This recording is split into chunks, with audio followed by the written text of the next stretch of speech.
அனைவருக்கும் வணக்கம். தமிழ்நாட்டு முதலமைச்சருடைய அறிவிப்பின்படி சென்னையில் நடந்த 2 நாட்கள் ஆய்வுக்கு பிறகு நேரடியாக ஒவ்வொரு மாவட்டத்திற்கும் சென்று அங்கே இருக்கின்ற நல்ல best performing and lower performing blocks சார்ந்த இருக்கின்ற தலைமை ஆசிரியர்கள்லாம் சந்தித்து உரையாட வேண்டும். அது சார்ந்து சில ஆய்வுகளை நடத்திட வேண்டும். ஏன் லோவர் பெர்ஃபார்மிங் இருந்துச்சு, அதுக்கு என்னென்னலாம் நீங்கள் ஆக்ஷன்ஸ் பிளான் வச்சிருக்கிறீங்க முதற்கொண்டு ஒரு ஆய்வு கூட்டம் இங்கே நம்முடைய மாவட்ட ஆட்சித்தலைவருடைய தலைமையில் எங்களுடைய சிஓருடைய முன்னிலையில் இந்த ஆய்வுக் கூட்டத்தை புதுக்கோட்டை மாவட்டத்தில் நாங்கள் நிறைவு செய்திருக்கின்றோம். குறிப்பாக ஒவ்வொரு பகுதியாக, ஏன்னா ஒவ்வொரு மாவட்டமும் பார்த்திங்கன்னா ஒவ்வொரு விதத்தில் பிஹேவ் பண்ணோம். அதே மாதிரி ஒவ்வொரு மாவட்டத்தில் இருக்கக்கூடிய ஒவ்வொரு யூனியனுக்கு ஒவ்வொரு ஸ்கூல் என்று பல்வேறு விதத்தில் பல்வேறு காரணங்கள் இருக்கலாம். அதில் அந்த காரணம்லாம் எங்களுடைய தலைமை ஆசிரியர்கள் மூலமாக நாங்களும் தெரிந்து வைத்திருக்கணும். பல்வேறு திட்டத்தை தமிழ்நாட்டுடைய முதலமைச்சர் டெக்னாலஜி வைஸ் இம்ப்ரூவ் பண்ணுறதும் சரி, அதே போன்று பல்வேறு திட்டங்களை எண்ணுமழுத்தும் திட்டம் போன்ற ஆசிரியர்களுக்கான பல்வேறு பயிற்சி மீட்டிங்கில் கலந்து கொண்டு பேசும்பொழுது அவர்கள் எங்களுக்கு தருகின்ற அந்த தன்னம்பிக்கையாக இருந்தாலும் அல்லது நாங்கள் அவர்களை ஊக்கப்படுத்துவதாக இருந்தாலும் சரி, ஒரு கருத்து பரிமாற்றமாக நடந்திருக்கின்றது. கண்டிப்பாக புதுக்கோட்டை என்பது இன்னும் வரும் காலத்தில் கொஞ்சம் இப்போ ஓரளவுக்கு அங்கங்கே பெர்ஃபார்ம் பண்ண ஆரம்பிச்சிருக்கிறாங்க. ஸோ எந்த பிளாக்லாம் நமக்கு கொஞ்சம் லோயர் பெர்ஃபார்மிங்காக இருக்குதோ அது அடுத்த ஆண்டு கண்டிப்பாக இன்றைக்கி அவர்கள் சொல்லுகின்ற கருத்துக்கள் அந்த அக்செப்டன்ஸ் இருக்குது. எங்களுடைய தலைமை ஆசிரியர்கள், ஆமாம் சார் இதில் கொஞ்சம் நாங்கள் வீக்காக இருக்கும், இந்த முறை நாங்கள் அதை சரி செய்வோம்னு சொல்கிற அந்த அக்செப்டன்ஸ் இருந்தாலே போதும் என்று நினைக்கக்கூடியனா அதை முழுமையாக அதை ஒற்றுக்கொண்டு அடுத்த ஆண்டு இதே ஸ்லாஷ் ரிப்போர்ட் நான் வரும்போது சொல்லியிருக்கேன். ஒட்டுமொத்தமாக அனைத்து பிளாக்கையும் நான் பாராட்டுகின்ற வண்ணம் உங்களுடைய பெர்ஃபார்மன்ஸ் இருக்க வேண்டும் என்று சொல்லியிருக்கேன். கண்டிப்பாக செய்வார்கள் என்ற நம்பிக்கையும் எனக்கு இருக்கிறது.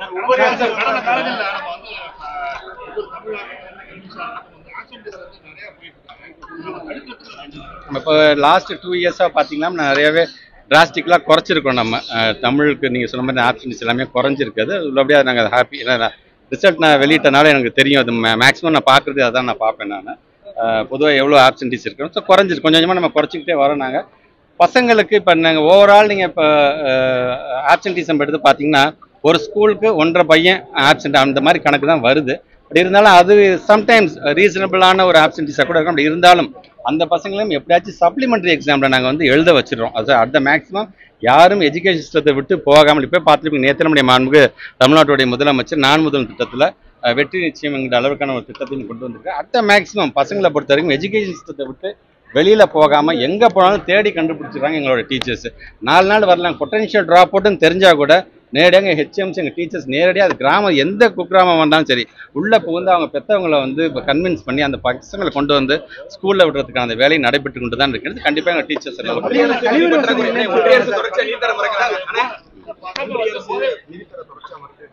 ஆமாம், இந்த ஆண்டும் பார்த்தீங்கன்னா இடத்துல 1800 கோடி ரூபாய் நமக்கு சாங்ஷன் மட்டும் பண்ணிட்டு திருப்பி நீங்கள் கையெழுத்து போட்டால் தான் அந்த பணத்தையும் தருவேன் என்கிற அளவுக்கு தான் இருந்து கொண்டிருக்கிறார்கள். 7ஆம் தேதி அன்று எங்களுடைய மாண்பு தமிழ்நாட்டு முதலமைச்சருடைய பள்ளிக்கல்வித்துறை சார்ந்து இந்த ரிவ்யூ மீட்டிங் நடக்கின்றது. அது சார்ந்து ஒரு நல்ல முடிவு அன்றைக்கு நாங்கள் எடுத்தோம்.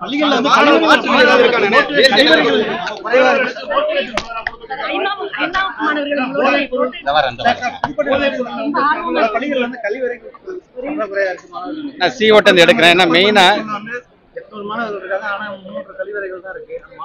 இல்லை, இப்போ நாங்கள் இப்போ சென்னையில் நான் சொன்ன மாதிரி சரி, இந்த சென்னையில் நடந்த 2 நாள் கூட்டத்தில் மெயினாக நாங்கள் எடுத்தது பார்த்தீங்கன்னா நான் பேசும்போது அதான் சொன்னேன். மொத்தம் எத்தனை ஸ்கூல்ஸ் இருக்குது, எத்தனை ஸ்கூல்ஸ் இன்ஃப்ராஸ்ட்ரக்சர் தேவைப்படுது, எத்தனை ஸ்கூல் இன்ஃப்ராஸ்ட்ரக்சருக்கான பில்டிங் கட்டப்பட்டு இருக்குது அப்படிங்கிறத தகவலையும் நாங்கள் எடுத்துருக்கோம். நாங்கள் இல்லை, இப்போ நான் இந்த கேள்வி என்ன முடிக்கவே இல்லையே. நான் மொத்தம் எத்தனை கட்டடங்கள் கட்டப்பட்டு கொண்டு இன்னும் எத்தனை இதுக்குள்ள இப்போ நீங்கள் சொல்லிங்க பார்த்தீங்கன்னா கழிவறைகள் தேவைப்படுகிறது, சுற்றுச்சுவர் தேவைப்படுகிறது, புதுசாக கிளாஸ் ரூம்ஸ் தேவைப்படுகிறதுலாம் சொல்லிங்க பார்த்தீங்களா. ஸோ அதை சார்ந்து சில தகவல் எடுத்துகிட்டு ஒவ்வொரு ஆண்டும் பார்த்தீங்கன்னா ஆர்டி மூலமாக நபார்டு மூலமாக என்ன பணம் எங்களுக்கு சாங்ஷன் ஆகுதோ அந்த சாங்ஷன் ஆன பணத்தை ஸ்ப்ரெட் ஓவராக ஒரே மாவட்டத்துக்கு மட்டும் இல்லாமல் தமிழ்நாட்டுக்கு எல்லா மாவட்டத்துக்கும் பகிர்ந்தளிக்கின்றது தொடர்ந்து செய்து கொண்டிருக்கும். அதனால தான் பேராசிரியர் பள்ளி மேம்பாட்டு திட்டம் என்கிற வகையில் 7500 கோடி ரூபாய் இன்னைக்கு ஒதுக்கீடு செய்யப்பட்டு இது வரைக்கும் 5000 கோடிக்கு மேலே அதை நாங்கள் பயன்படுத்திருக்கோம். இதில் கிட்டத்தட்ட 8000க்கும் மேற்பட்டிருக்கின்ற வகுப்பறைகள், கழிவறைகள், சுற்றுச்சுவர் எல்லாமே கட்டப்பட்டிருக்கு.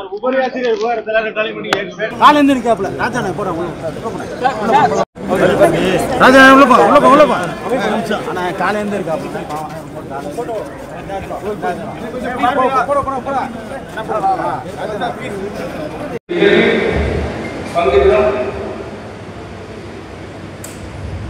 முதல்வர் மாவட்ட நிகழ்ச்சிக்கு வருகை புரிந்திருக்கக்கூடிய அனைத்து ஆசிரியர்கள் முதல் தலைமையாசிரியர் அனைவரையும் மீண்டும் ஒரு முறை வருகிறேன். நன்றி. அடுத்ததாக தொடக்க கல்வித்துறை இயக்குனர் அவர்களுக்கு மதிப்பிற்கு மரியாதைக்குரிய மாவட்ட ஆட்சித்தலைவர் அவர்கள் நினைவு புத்தகம் வழங்கி சிறப்பு செய்வார்கள்.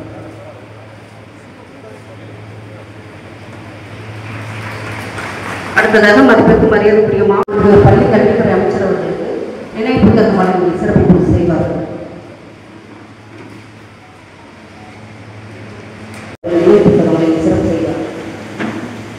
அடுத்ததாக மதிப்பிற்கு மரியாதைக்குரிய மாவட்ட ஆட்சித்தலைவர் அவர்கள் இப்பொழுது தலைமையுரையாற்ற அன்புகிறார்.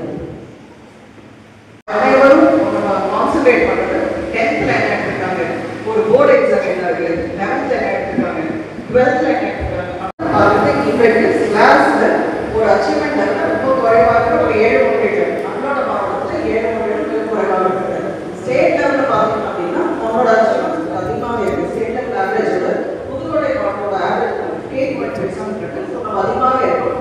ஆனால் குறிப்பிட்ட 7 மதிப்பெண்கள் குறைவாக இருக்கிறதுனால ஆய்வு பண்ண நடக்கிறோம்.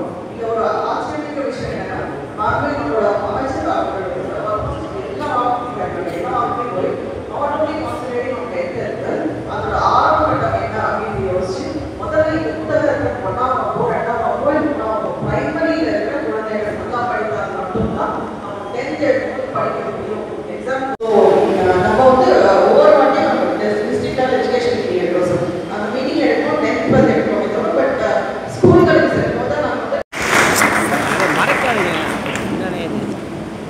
எடுத்துக்கிட்டு இருக்கா நீங்க